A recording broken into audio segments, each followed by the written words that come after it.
Fala galera, Direito Civil, mais uma aula maravilhosa da melhor matéria do mundo. Eu, Ana Silvia, aqui com você pra gente ter uma conversa informal, um bate-papo aí sobre o Direito Civil. Hoje a escolha do tema, adivinha, extremamente importante. A gente vai falar sobre os direitos reais de garantia. A gente vai falar de uma perspectiva geral e escolher um dos direitos reais de garantia para a gente conversar um pouquinho sobre ele também na última parte da aula. Para a gente aquecer os neurônios, lembrando sempre que os direitos reais são aqueles direitos que estão previstos no artigo 1225 do Código Civil. É uma categoria de direito taxativa. Só aqueles previstos no 1225 que podem ser considerados direitos reais. Os direitos reais, eles têm aquela força maior do que os direitos pessoais, os direitos obrigacionais. Eles têm uma força de coerção para pagamento maior quando estivermos falando aqui, que é o objeto da aula de hoje, dos direitos reais de garantia, e também sobre os direitos reais sobre coisas alheias, e também objeto de outras aulas aí. A gente também tem que eles gravam bem, né? Eles têm uma força maior em relação ao bem objeto daquele contrato. Então vamos começar falando, gente, sobre os direitos reais de garantia de uma forma geral. O que são os direitos reais de garantia, seus requisitos para a formação, para a sua eficácia após a sua formação. E a gente vai falar daí numa última parte da aula, a gente vai falar sobre a hipoteca, um dos direitos reais de garantia previstos no nosso Código Civil. Para começar, o que é um direito real de garantia? Veja, o direito real de garantia é aquele direito que assegura ao credor, de uma forma mais eficaz, o adimplemento de uma dívida que o devedor para com ele efetuou. Vamos imaginar que a gente estamos frente aqui a um contrato de empréstimos entre dois particulares. No contrato de empréstimo, também chamado de mútuo, A empresta a B 100 mil reais. Esses 100 mil reais são dados em dinheiro, transferidos de A para B, e B tem o dever de pagar a ele conforme estipulado, conforme combinado em contrato. Porém, A acha que B talvez não pague, não conhece o direito B, o que ela faz? Pede para que B, aquele que está recebendo os 100 mil emprestados, faça uma garantia real. O que isso significa? Ele vai pegar um bem de propriedade do devedor e vai dizer, olha, esse bem, ele vai garantir a minha dívida que eu estou aqui adquirindo com você. Se, quando tiver o vencimento do contrato, B, nosso devedor, não efetuar o pagamento, o credor A tem a possibilidade de pegar aquele bem e fazer um leilão, por exemplo, se estivermos frente a bem imóveis, uma praça, bens imóveis, para quê? Para vender aquele bem e garantir o pagamento da sua dívida. Na verdade, os direitos reais de garantia acabam por forçar que o devedor realmente pague a dívida contraída com aquele credor específico. Importante a gente fazer também aqui uma diferenciação entre direito real e o direito real de garantia e as garantias pessoais. O direito real de garantia, eu até coloquei aqui para vocês no nosso slide, o direito real de garantia é um bem específico que assegura o recebimento de uma dívida. Você descreve qual bem, no teu contrato ali, seja qual for o direito real de garantia, você descreve qual bem que vai garantir aquela dívida ao credor. Por outro lado, as garantias pessoais não funcionam dessa forma. As garantias pessoais, quando elas são dadas para assegurar uma dívida, para assegurar uma obrigação contraída pelo devedor, todo o patrimônio daquele devedor, todo o patrimônio daquele fiador são responsáveis pela dívida contraída com aquele credor. Então imagine o seguinte, eu vou locar um imóvel e o dono do imóvel, o proprietário, diz para mim que ele quer que eu indique, que eu aponte um fiador, que se eu não conseguir pagar mensalmente, pontualmente, os aluguéis, ele vai ter de recobrar. Acontece um problema financeiro aí na minha vida, eu não consigo efetuar os pagamentos pontualmente e fico em atraso 6 meses em relação ao aluguel. O que o proprietário pode fazer? Se eu não tiver bens para conseguir pagar a dívida que eu contraí com o proprietário vai atrás de qualquer bem do fiador. Ele não tem um bem específico que ele tenha obrigação de recair a garantia em cima dele. Todos os bens do fiador são passíveis de garantir a dívida contraída por aquele devedor. Ok? Essa é a diferença. A garantia real, ela recai sobre um bem específico e, por outro lado, as garantias pessoais recaem sobre todo o conjunto patrimonial daquele que presta a garantia. Esse direito do credor, esse direito real de garantia, ele acompanha o bem. Veja, várias coisas que são ditas aqui durante a aula de direito real, seja ela direito real de garantia, direito real sobre coisas alheias, tenham sempre em mente que essas características dos direitos reais de garantia como um todo acontecem, ou seja, estão presentes em qualquer direito real, seja ele de garantia ou seja ele de direito real sobre coisa alheia, ok? Se eu coloquei aqui para vocês que aquela dívida o direito do credor de garantir uma dívida dele acompanha o bem, nada mais estou falando do que o direito de sequela, ok? A gente vai falar dele mais um pouquinho lá na frente. Quais são os requisitos de validade de todo e qualquer direito real de garantia? Nós temos 3, subjetivos, objetivos e os formais. Subjetivos em relação, recaem sobre a pessoa que vai dar o bem em garantia. Veja, remetemos o nosso raciocínio ao artigo 104 do Código Civil, onde fala sobre todo e qualquer negócio jurídico, sobre a validade e eficácia de todo e qualquer negócio jurídico.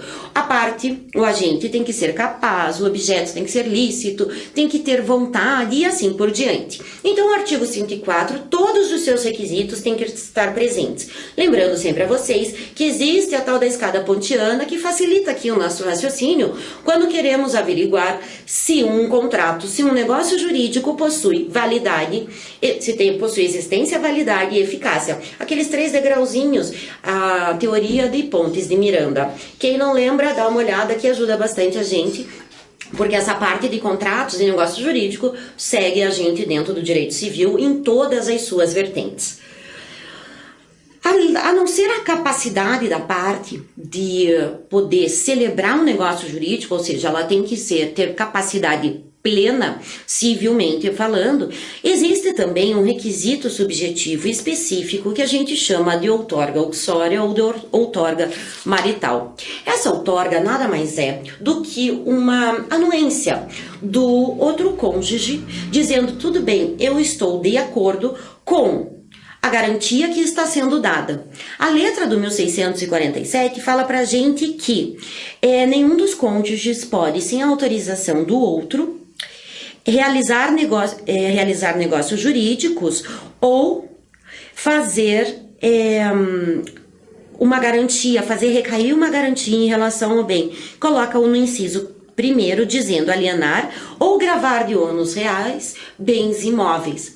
A não ser que existe uma exceção, quando os cônjuges forem casados no regime de separação absoluta de bens, ou seja, quando o patrimônio dos cônjuges não se comunica de maneira nenhuma. Aí não existe a necessidade da outorga uxória ou da outorga marital. Tirando essa exceção, sempre é necessária. Pergunta básica, tranquila de ser respondida. A pessoa jurídica pode indicar um bem para dar em garantia uma dívida? Claro que pode, através dos seus representantes. Passamos agora aos requisitos objetivos aqui dos nossos direitos reais de garantia. Os requisitos objetivos recaem em relação ao bem que vai ser dado em garantia. Veja, no slide passado falamos sobre os requisitos subjetivos, ou seja, as pessoas que estão envolvidas naquela relação, na relação principal e na relação de garantia, que sabemos que é uma relação acessória. Agora, passamos à análise do bem, aquele bem que vai ser dado em garantia. Só para fazer um parênteses aqui para vocês, lembrem sempre que o direito real de garantia é um direito acessório. Ele vem por garantir um negócio jurídico principal, normalmente um mútuo, não precisa ser exatamente realmente um mútuo. Mas normalmente a gente vê os direitos reais de garantia recaindo sobre um bem para quê? Para garantir a efetividade, ou seja, o recebimento do credor da dívida contraída pelo devedor. Sempre lembrando, como o direito real de garantia, ele é um negócio jurídico, ele é um contrato acessório ao contrato principal. Teria alguma possibilidade ou teria alguma razão de existir uma garantia se não tivesse uma obrigação a ser cumprida previamente estipulada entre as partes? Não me parece ter razão nenhuma da garantia existir sem que exista uma obrigação principal a ser cumprida. Toda vez que existe uma obrigação principal, as partes podem, por convenção, ou seja, através da vontade entre eles ali estipuladas, que aquela obrigação seja garantida por algum bem. Se for real, recai sobre um bem específico, particular, descrito no contrato, e se for uma garantia pessoal, por outro lado, recai sobre todos os bens daquele que está prestando a garantia. Não esqueçam disso. Bom, requisitos objetivos, como a gente estava falando, recaem então em relação ao bem, aquele bem que vai ser dado em garantia de uma dívida, de uma obrigação principal. A doutrina coloca que esse bem tem que ser materialmente possível. Ficou esquisito meu slide aqui, né? Porque tá assim, bem materialmente possível. Desculpa, na hora de formatar acabou dando errado. Mas o que eu tô querendo dizer aqui é que o bem tem que ser materialmente possível. O que isso significa? Bom, o exemplo muito interessante dado aqui por doutrinadores fala o seguinte: eu posso contrair uma dívida e dar em garantia um lote na Lua. Por exemplo, veja, não existe essa possibilidade, porque o bem não é materialmente possível. Vejam só uma questão aqui interessante. Acabamos de falar que toda e qualquer garantia, ela tem que estar real, ela tem que estar prevista no negócio jurídico. Se é negócio jurídico, tem que ter os requisitos de validade do artigo 104 do Código Civil. Então, veja, lá no inciso 2º fala do 104, que o objeto tem que ser lícito, possível, determinado ou determinável. Você tem que seguir essas regras e também tem que ser um objeto materialmente possível, ok? Então, não adianta um pedacinho do céu. Eu lembro que teve uma vez que estava tendo uma propaganda num certo canal de televisão que passava aqueles programas religiosos, não sei de qual religião que era, e na verdade o pastor lá, o padre, não sei, acabava por vender pedacinhos do céu para quando a pessoa morresse, ela ficasse muito bem alojada no céu. Imagine você compra um pedacinho do céu e, como ficou meio sem dinheiro, prestou dinheiro do vizinho e falou: ô vizinho, fique tranquilo, eu vou pagar a tua dívida. Se eu não pagar, te dou meu pedacinho no céu que eu acabei de comprar aqui do certo pastor, de certo padre. Veja, isso não é possível, porque o bem não é materialmente possível.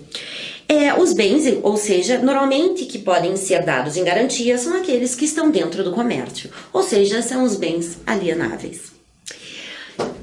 Quase caí. Bom, gente, desculpa. Em relação aos requisitos formais, essa é ótima. Os requisitos formais são aqueles em relação ao contrato. Qualquer contrato de garantia real, ele tem uma solenidade, ele tem uma formalidade. Ou seja, na hora da sua elaboração, alguns requisitos são necessários para que ele alcance a sua eficácia. Segura a palavra eficácia na tua cabeça, a gente já volta em relação à eficácia do contrato. Tem certos requisitos, tem certas informações que tem que estar constando no contrato de garantia real. Coloquei aqui para vocês que eles têm que ter a data de vencimento do contrato, o valor total da dívida e a descrição do imóvel. A gente falou agora há pouco que a garantia real é aquela que recai sobre um bem específico. Ou seja, eu tenho que especificar descrevendo aquele bem da melhor forma possível. Eu coloquei aqui a descrição do imóvel, mas na verdade, mais certo de falar agora, nesse momento que estamos falando das características gerais dos direitos reais, seria a descrição do bem, seja ele móvel ou imóvel. Falei para você segurar a palavrinha eficácia aí na sua cabeça. Bom, por que a eficácia aqui é importante? Veja só. Sabemos que os direitos reais, eles têm eficácia erga omnes. O que isso significa? Que ele pode ser oposto erga omnes, ele é oponível erga omnes, ou seja, quando existe um direito real na sua plenitude, ou seja, na sua validade, na sua eficácia, todos têm que respeitar esse direito real e todos têm que saber que ele existe. Bom, a gente sabe que não é todo mundo que sai no jornal, fulano comprou uma propriedade de ciclano, ou seja, um direito real de propriedade. Na verdade, o que isso significa é que o direito real vai ficar gravado naquele imóvel. Naquele bem, seja ele imóvel ou imóvel. Se o direito real vai ficar gravado naquele bem, qualquer pessoa que tenha interesse em relação àquele bem poderá ter acesso e ver que existe um direito real, principalmente um direito real de garantia gravado, ou seja, trazendo um ônus em relação àquele bem.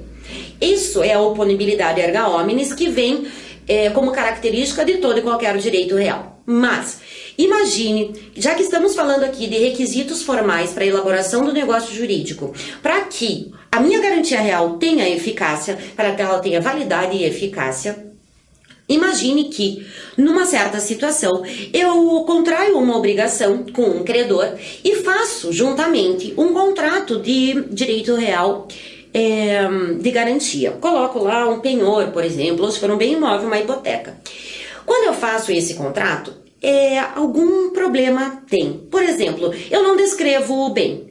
O bem não é descrito de forma correta ou é insuficiente para eu saber em qual bem está recaindo aquele direito real de garantia. Sabe o que vai acontecer? Aquele contrato, ele existe. Mas a minha pergunta é, ele é oponível erga omnes? Ele vai ter força de direito real? Na verdade, não. Por quê? Porque ele não vai conseguir ser gravado no imóvel, trazendo um ônus para ele e trazendo todas as características que o direito real traz ao titular do direito. Ou seja, se nesse meu exemplo eu tenho uma hipoteca que não teve possibilidade de ser gravado em um imóvel, perde-se a característica de direito real, uma vez que não é oponível erga omnes. Porém, entretanto, ele é oponível àquele que prestou a garantia. Veja só. A gente sabe, que existe uma grande diferenciação, um abismo praticamente, entre os direitos pessoais, também chamados de direitos obrigacionais, e os direitos reais. Se o direito ele não consegue chegar por algum vício a ser um direito real, a ter as características de direito real, ele ainda tem as características do direito obrigacional.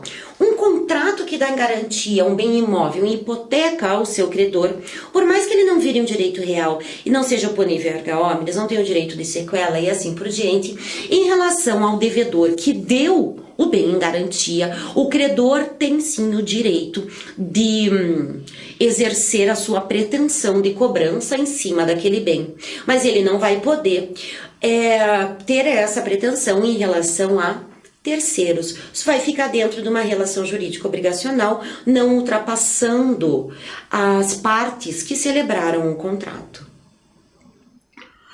Muito bem. Quais são os efeitos dos direitos reais de garantia?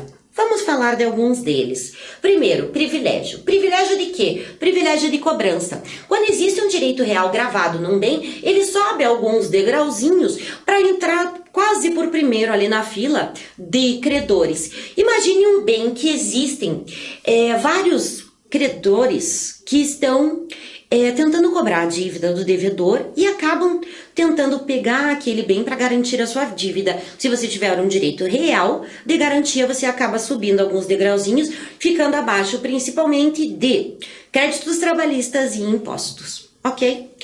O direito de sequela, o tão famoso, o direito de sequela é aquele que a pessoa pode perseguir o bem com quem quer que esteja, onde quer que esteja. Ou seja, se eu tenho um direito real gravado num bem imóvel, mesmo que aquele bem imóvel seja transferido a outro proprietário, aquele direito real de garantia, aquela hipoteca não desgruda do bem, e eu vou ter o direito de buscar aquele bem com quem quer que ele esteja.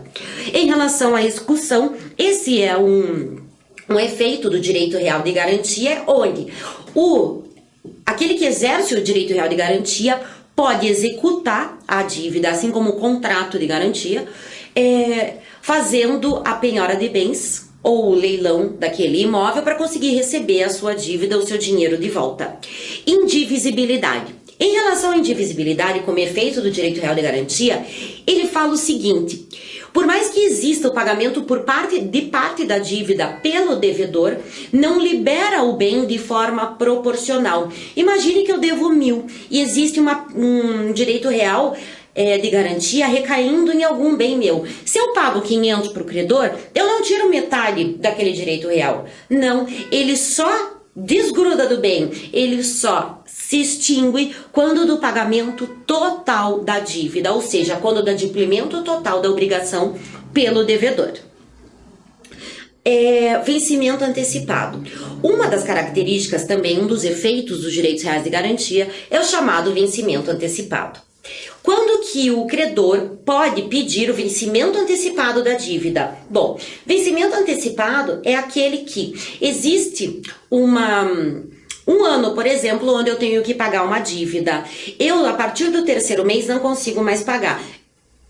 Atrasei o terceiro mês, o credor pode pedir o vencimento antecipado, ou seja, todas as parcelas vão ter que ser pagas naquele momento. Quando que existe essa possibilidade? Quando tiver perante a um devedor falido ou quando houver mesmo a impontualidade no pagamento das prestações, no cumprimento daquela obrigação. Então, quando houver a impontualidade de apenas um pagamento, pode vir o nosso credor de direito real e falar, olha, agora você me deve a dívida por inteiro. Essas foram as características gerais dos direitos reais de garantia. As características gerais do direito real de garantia. Muito bem. Vamos falar agora sobre um dos direitos reais de garantia, que é a hipoteca. A hipoteca prevista 1473 até o 1505, eu tenho certeza que você está acompanhando aí, com o Código Civil aberto. O direito real de garantia, chamado hipoteca, recai somente sobre bens imóveis, certo?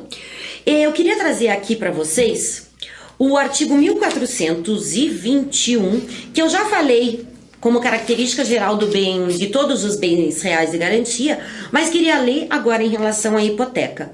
O pagamento de uma ou mais prestações da dívida não importa a exoneração correspondente da garantia, ou seja, não adianta eu pagar 50% da dívida e achar que aquele meu bem vai ser liberado da hipoteca, liberado daquela garantia, que isso não vai acontecer. Nós temos 3 formas de hipoteca: legal, convencional e judicial. A hipoteca legal, ela está prevista no artigo 1489, falando pra gente que a lei confere hipoteca em certos casos, certo? Nada muito diferente, dê uma olhadinha nos ensinos, é regra geral, não tem muito o que inventar. Já a hipoteca convencional é aquela onde existe a vontade das partes, celebra um contrato principal, onde o devedor contrai a obrigação, também um contrato acessório, negócio jurídico acessório, onde traz a garantia. Tem que ter registro. Por que tem que ter registro? Veja só, falei para vocês que a hipoteca ela recai sobre bens imóveis. Como estamos frente a um direito real, nós temos todas aquelas características, e uma delas que falamos de certa forma hoje foi a característica de oponibilidade erga omnes.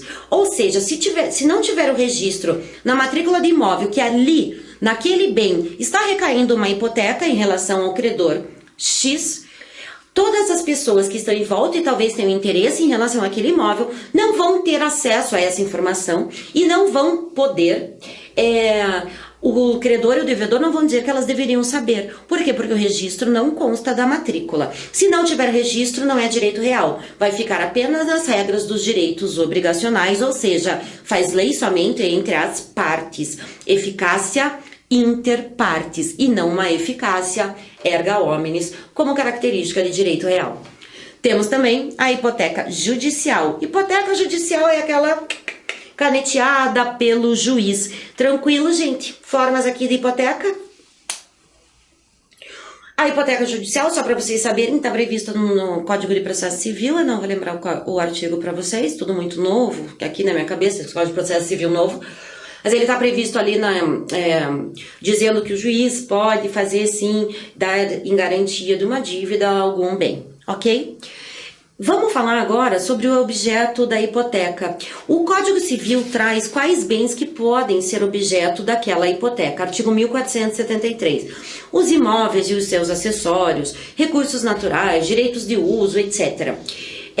Todos esses direitos e todos esses bens são passíveis de serem objeto de negócio jurídico de hipoteca.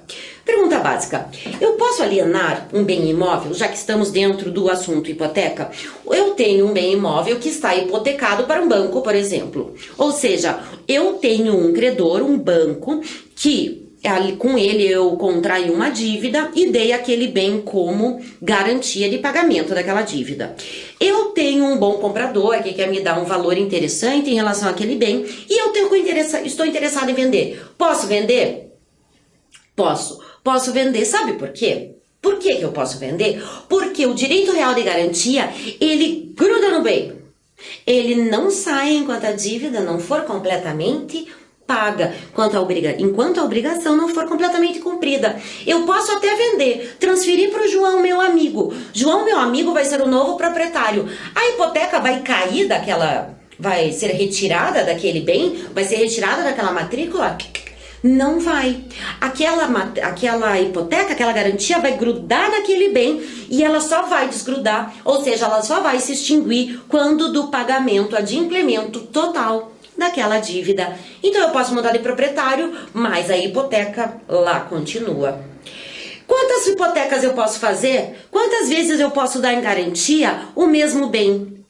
Quantas você conseguir dar em relação ao valor do imóvel? Veja só, se você tem uma propriedade que tem como valor R$1 milhão e você tem uma dívida com o banco de 200 mil, banco A, você é devedora de 200 mil.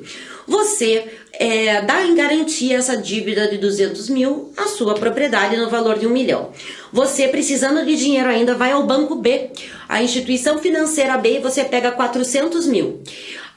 Você pode dar como garantia do pagamento dos 400 mil em relação ao banco B, o mesmo imóvel. Até agora somamos R$600 mil naquele bem hipotecado, ali naquele bem dado em garantia. E daí eu vou no banco C e ainda pego mais 400 mil. Mais 400 mil, somei R$1 milhão. Pronto, é o suficiente. Enquanto existir a possibilidade daquele bem garantir a dívida, dependendo do valor dela, eu tenho a possibilidade de fazer de gravar mais uma vez em hipoteca aquele bem imóvel. Em relação à extinção da hipoteca, quando que cai o direito real da hipoteca? Quando o devedor pagar a dívida, somente assim. Ou quando tiver renúncia do credor, o que acontece muito comumente, né? O banco diz, não, obrigado, não quero mais receber essa dívida.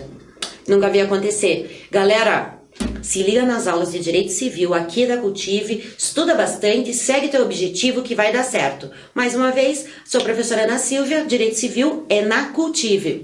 Beijo!